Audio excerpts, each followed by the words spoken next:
If you've listened to this podcast for a while, you know I'm a root cause girl at heart. And when we dive into what makes us function, you get right down to our mitochondria. They are like the battery pack for our cells. That means they're our power source. And don't you want to do a little house cleaning on your power source? MitoPure by Timeline contains a rare postbiotic urothalin A, and it works by promoting a process of cellular cleanup that clears out dysfunctional mitochondria. MitoPure's own testing has shown improvements in energy levels, recovery time, endurance, and more. Timeline is offering 10% off your order of MitoPure. Go to timeline.com/hotflash.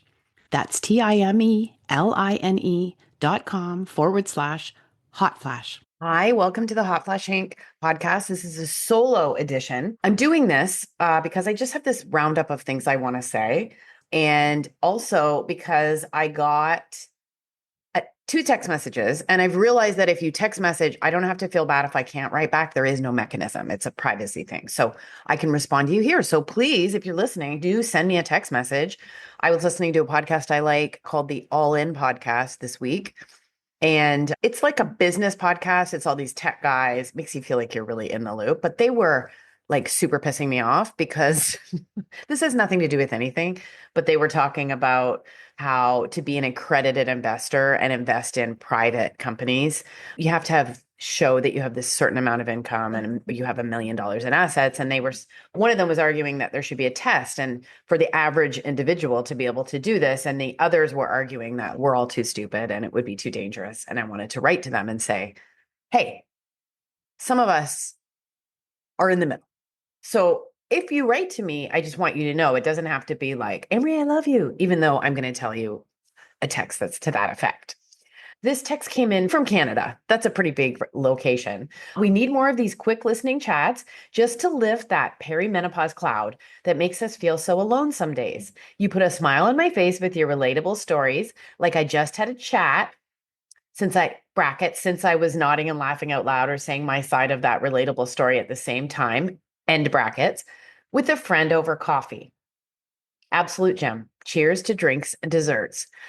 I don't know what I said about drinks and desserts, but I love them. And thank you for writing that in. That makes me so happy. And sometimes when I record these, I think it's just me blathering on. And is there any point to this? But I do know that there's two podcasters I absolutely love. They're not in this midlife space at all. One is Heather McMahon, and she's someone I came across on Instagram during COVID. I love her podcast because she just talks and she's so entertaining. And Theo Vaughn, who's a comedian who I absolutely love, like just a gentle Southerner. I also, when I see he's dropped a solo podcast, I drop everything and go for a walk and listen. I just wanted to say thank you for your text. Now, I got another text. It starts out saying, hi, I just want to thank you for your podcast. Thank you for listening. This is coming from Florida, Zephyr Hills, Florida. Now, this person goes on to say, I am a 55-year-old woman. I'm going to stop right there. I read this and I was like, oh, she's writing to me. She's a 55-year-old woman. That's the reaction I had. The next morning when I woke up, I was laying in bed thinking for way too long, which is a habit of mine. And I thought to myself, you are turning 55 in 3 months. This is not some granny wrote to you. This is a person who is your age. I thought about it all day and all the next day because honestly, my reaction to I am a 55-year-old woman was like, this is someone my mother's age writing to me. My mother's not with us anymore. She died when she was 53. And I think just anyone my age is my mother's age. And then I started thinking about it on a deeper level, and maybe it's really obvious, but I've had a pretty big awakening through menopause and through losing my father. And I'm really convinced that we're souls having a physical experience. I know a lot of people say that, but I'm really more convinced of it than ever. And this like fear I had of dying is whisked away. And I really think that all the fear and the intense focus on physical health that we hear in the podcasting sphere, the obsession everyone has with Dr. Peter Attia and Andrew Huberman. You must read the New York article about Andrew Huberman. He's done a lot for health, but he's also got a lot of time for the ladies. You know what I'm saying? Quite illuminating. But I digress. I am more convinced I have than ever. And I have seen a couple of people die now. And after someone dies, it's so obvious. And I'm sorry to be, if you think that's morbid, but it's just a reality. My soul literally is immortal. My soul has no age. She has no idea how old she is. My soul has no idea how old she is. And my soul is distinct from my physical body. So my physical body is 54, about to turn 55. And I guess grappling with that a bit, but made much easier by this realization that there's a part of me that has no age and never will have any age. And so I just want to thank this woman from Zephyr Hills, Florida, who is my age, for just helping me consolidate that in my mind. I think that's something this entire age group would do well to get to that stage. It's taken me a very long time and a lot of terrible health anxiety and a lot of dithering and worrying and things like that. So I just want to say thank you for saying you're a 55-year-old woman. I'm almost a 55-year-old woman, double nickels. Okay, so she's been postmenopausal for about 10 years. Long story short, she was happy with testosterone and progesterone for most of that time. She started adding estrogen, and that only worked for about a year. And then she started spotting. She spotted, okay, I have to stop. My mom had endometriosis, and my brother and I both, the word spotting, it was just like dun dun dun, where we'd just hear my mom say to my dad, I'm spotting again. And so spotting to me is just like the worst thing. But I also know that when you're postmenopausal, it is the worst thing. I've had bleeding twice since I've been postmenopausal. It's absolutely terrifying. One was when I started using vaginal estrogen. They don't tell you that. And the other was when I took maca. And that took a huge investigation. And that's something I'm going to talk about another time when I do a deep dive into my own experiment with hormones. So anyway, spotting is very alarming. I get it. I spotted for the next 2 years on and off, no matter what adjustment we made. No matter what adjustment we made, not only dosing, but different types of hormone delivery. She's trying everything over 2 years. I can't remember which podcast of yours I listened to that finally made me realize I will be fine without estrogen, especially because I take care of myself in so many other ways. But I feel like that was my sign that I would be okay to discontinue it. And so I did. Now, I want to stop here and say I'm a journalist, not a doctor. I obviously don't give medical advice. And it says that all over my podcast and my newsletters. But I have seen so many women on this hormone merry-go-round that this person has been on and just trying and trying and trying. And I think you would need to have a special kind of doctor to say, I think this isn't really for you. And certainly on social media, you're not going to find very many people who are going to say, yeah, you don't need to take hormone therapy. When I say, I don't think I need to take hormone therapy if I don't need it to help my symptoms, I'm basing that on a whole bunch of common sense, a whole bunch of history, and the specialists that are on my expert panel and the research. Hormone therapy has only been around for about 100 years. And it's a decision you have to make. If you want to listen to everyone else to say the only way to get old is to replace the estrogen in your body, then that's fine. That's if you want to listen to that. And you could feel amazing. And maybe next year or in 5 years, we're going to find out that it will prevent everything. But right now, as we know, no guiding body in the world recommends hormone therapy to prevent dementia and heart disease. The Lancet Commission on Dementia last summer looked at hormone therapy for the first time and did not recommend hormone therapy to prevent dementia. And the Women's Cardiology Committee, I'm publishing in the American Heart Association journal Circulation in 2023. And that committee includes endocrinologists, gynecologists, internists, and Stephanie Fabian, who is the medical director of the North American Medical Society. They came out in 2023 and said, we don't think it protects you from heart disease. And there's a whole bunch of nuances in there, but this is where we stand right now. And so those are all the things that come together when I say this. And I just want to have that caveat because no one should ever listen to me and then go and make a decision. But I do know in my own life where you get a permission slip when you hear someone else, when you have these thoughts in your own mind and you're making your own decision, you do gather information. And if I can help you with some information that's already out there and help you on the road to trusting yourself and to say, I don't want to keep going on this estrogen merry-go-round. And it's not very many women, but the women who are on it, it's very difficult. I have seen people on social media saying that they have been doing this for 9 years. I saw an influencer say she's had a 9-year journey to finding her hormone therapy dose. I'm like, no thanks. No, thank you. She says she wishes more women knew that sometimes estrogen is just not going to work for them and they will be okay. Listen to this. She says, I was biopsied for cancer 3 different times during those 2 years. And so I know it was just an imbalance of my hormones. And I was right. After I stopped the estrogen, I've completely stopped spotting, and I'm so much happier, to be honest. That's not what you're hearing. That's not what you're hearing. You don't hear these stories from the menopause. I'm bringing you these stories. They're not popular, but they're happening. And so I just want to say, I am so glad that you chose you and you got off the merry-go-round and you've stopped spotting. Clearly, it doesn't work for everyone and everyone doesn't want to take it. And when I sit down and talk about this, you're going to hear it doesn't work for me either.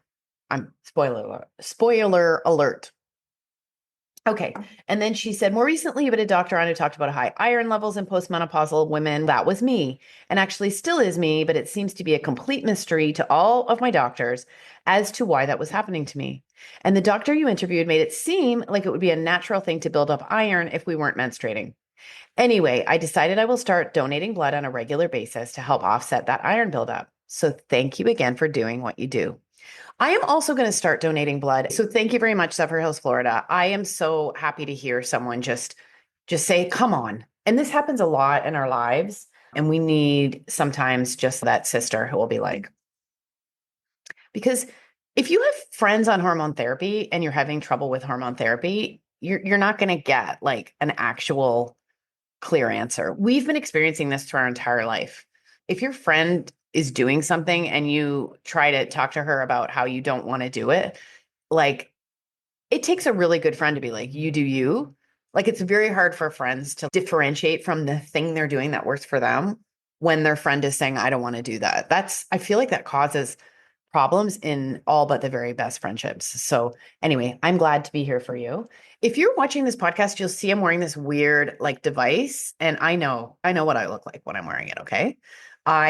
It's called a Happy, HAPBEE. I don't have a discount code for you yet, but I am working on getting one. I bought this device. It was $200. So I come across a ton of stuff, less now, but I do come across a ton of devices and gadgets and methods and preparations and supplements. And I have to be really judicious in what I spend my money on because this has been going on for a really long time now that I've been doing like wellness and lifestyle journalism. And so I was at the Future Wellness Summit in Dubai. The founder of this company got on stage for a panel. I was the MC for the day, and I was rolling my eyes at him because he had this ridiculous gadget around his neck. And he was talking about how he wants to get these on planes and he's working on a new design. He wants them to be in a hotel room. Basically, they don't reveal how they do it, but he says that they record the frequency of certain compounds and then that's what's coming off of this. So it syncs to my phone and I just put happy because I woke up a bit disgruntled. It was disgruntled about a few things that I have to sort out today that I didn't think I would have to sort out today. And I was rolling my eyes. I'm like, this is crazy. And then they had a booth right near and they were the coolest people from California. Like they were all chill. And there was a really nice man there from Montreal who was working in the booth. And he said, just take it wear it till the end of the day. So I did. I wore it. I was one of the fools wearing this thing. Now that day I go pretty hard. I have a lot of things on the go and I can get into this state where I'm really tired and wired and my brain's foggy. And I know what to do to get out of that state, but it takes time and I shouldn't probably get in it, but I take on too much and I get in it. So I put it on and they gave me like a blend. So they gave me a blend of like THC and something else. And within about an hour, I felt it was crazy. Like this calm came over me. I went to have a bite to eat and I felt like creating some content, which is how I always know when I'm like balanced. And at the end of the day, I felt so good. I bought the damn thing. And so now I'm the fool walking around with this thing on my neck and I wear it in the coffee shop and I wear it wherever so that's a happy. I'll put that in the show notes too. I've started something new over on my Substack. Substack is where I publish content. I'm going to be publishing chapters of the book that I'm writing, which is tentatively called Perimenopause Game Plan, which is great for you if you're in perimenopause or if you're in before perimenopause, ideally. And then I publish other stuff. Like on Sunday, I did the alternative Oscars for midlife women and lots of other things. I have a weekend newsletter that I round up like menopause and midlife news and health stuff. And on Mondays, I've started with Marianne Jacobson, who runs Midlife Strong, who is so smart. She's a registered dietitian, but like an insane researcher. I have so much respect for her, and she's really fun. And she's like me, where we get obsessed about things and we have no one to talk to about it. So we go live on Mondays, 7 a.m. Pacific time. You're going to have to work it out from the rest of there because I am brutal at time zones, but we're having a lot of fun. We're talking about just like the topics of the day. And yesterday we talked about, I'm recording this on Tuesday. Yesterday we talked about her colonoscopy that was coming up. We talked about getting your hair cut. We talked about Dr. Jen Gunter's latest piece where she again sharply criticizes the M Factor documentary that's been screened in so many countries and so many places, and a claim on there about 30% of women lose a tooth in the first 5 years of menopause. And Dr. Jen Gunter could not find the original source. And we talked about how these things are said and permeated throughout the manosphere. We talked about an upcoming piece she's writing. And if you don't follow her and you know what I'm talking about, just go to substack.com. She's at Midlife Strong. She is doing a piece on something she says no one is talking about, which is heart disease presents so much differently in women. And it's about our micro vessels. It's not the big arteries and the blockages. And we can actually go to the hospital with chest pain and be sent home because the scan won't turn up anything. And she just wants more women to know about this. She wants to talk about it more. And I just respect her so much. And then we just talked about a bunch of other stuff. So we're getting like people tuning in, and we're one of the only midlife shows on Substack, I would say. And I would like you to come over there and listen. It would be great. Something I've also realized lately, and that's that I just don't like some things. And I just don't like some people. And when I was taking care of my little angel baby niece when she was a toddler, and I would make her some food and she didn't like it, she would just say, I don't like it. And I remember her saying for the first time, I don't like it. And thinking, look at the way she just says, I don't like it. Like at that point, I would eat the grossest of food and say, I do like it. I would go to things I didn't like. I would hang out with people I didn't like. I would lie to myself constantly. I liked everything and I liked everyone. And it was very hard on me in my life. And I think it's part of the conditioning women get that we have to be super agreeable. And I thank menopause and I thank the departure of the estrogen levels that I had for me being able to say, I don't like it. I don't like that. I don't like that person. I might have to deal with them, but I'm not really for me. I don't really enjoy this endeavor. I don't really enjoy that endeavor. And I've just been able to say that lately, and it's been revelatory, like absolutely revelatory. So why don't you just this week, just think of one thing you do that you don't like doing and see if you can do less of it. I don't know. I'm no Mel Robbins, you guys, but I just feel like if I don't like it, why don't I stop doing it? And if I don't like them, why pretend? Just ease away. And I'm going to wrap up with a little story for you. So I was sick as a dog with the flu that everyone has a couple of weeks ago. I did okay. I was so sick for so long. I thought it was COVID. I lost my sense of smell. I've never been so phlegmy, not that you want to hear about it, but it was like critical levels of just, just brutal. So I was laying on my couch, just, oh, what is going on? And I heard this kerfuffle in the corner of my living room. That was my mom's favorite word, kerfuffle. I love it. Just a brouhaha over there. And I went to look, and it's a little teensy tiny bird, so small. I've never seen this bird before. And my cat, of course, has got it cornered and is taunting it. And I'm like, oh my God. So it was so small. I got a book and a little cup and got it under the cup. And I took it out on the balcony. I'm like, please don't be messed up. Like, I just want to. So I live on the 8th floor, and I went out on my balcony and I took the cup away and I held the book, and the bird was just on the book, standing there for a minute. And then they just took off. And I was like, oh, I'm really glad I don't have to deal with a sick bird today. I've had a lot of drama with birds on this balcony, 8th floor situations. So about 10 minutes later, I'm still laying on the couch, just thinking like, oh, why am I so sick? And I'm not kidding. Like at least 4 of those birds came back, if not 5. It felt like I was in one of those Disney movies where all the birds come and lift up her skirt. They were singing, they were flying around just the balcony, circling, coming near the window. It was completely bizarre, but like absolutely beautiful. And I was staring at them and I was like, what are you guys doing? What is this? What's going on? And I think that honestly, please don't think I'm crazy. I think those birds came back to thank me for saving their friend. I think that's what happened. I've seen a video on TikTok where someone unraveled a deer out of like a hockey net and then looked out on their front lawn and all the deer had come to just come and say thank you. And that's what I think happened with the bird. Anyway, the reason I tell you that story is yesterday I got up and my cat was meowing and acting crazy. And I have this crazy like carpet from Morocco and it's got all these different colors. And she was like in the middle of it. And I went over and there was another one of those tiny birds that was not alive. And so I said to my cat, wow, good for you. Good job. And it was hilarious and it was really sad. And it made me think sometimes you can do something and sometimes you can't. Sometimes there's a way you can help and sometimes there's nothing you can do and you just have to pick the bird up with a big wad of toilet paper and put it in the garbage.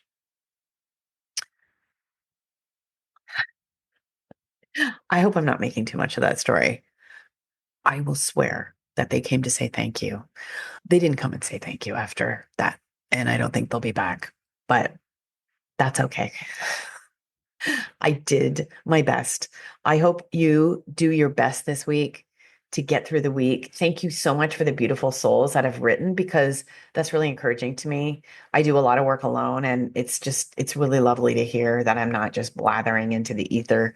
Yeah, I love this platform and I love all the people I hear from and just keep doing the work of listening to who you really are because it's a quiet knowing and it takes time to get there and I'm still working on it, but it is really beautiful. It doesn't feel anxious. It feels lovely. And I do believe it's one of the great gifts of menopause. Okay. Love you lots. Have a great week. Talk to you soon. Hot Flash Inc. was created and is hosted by Marie McQueen, produced and edited by Sonia Mack. The information contained in this podcast is intended for informational purposes only and is not intended for the purpose of diagnosing, treating, curing, or preventing any disease. Before using any products referenced on the podcast, consult with your healthcare provider, read all labels, and heed all directions and cautions that accompany the products. Information received through the podcast should not be used in place of a consultation or advice from a healthcare provider.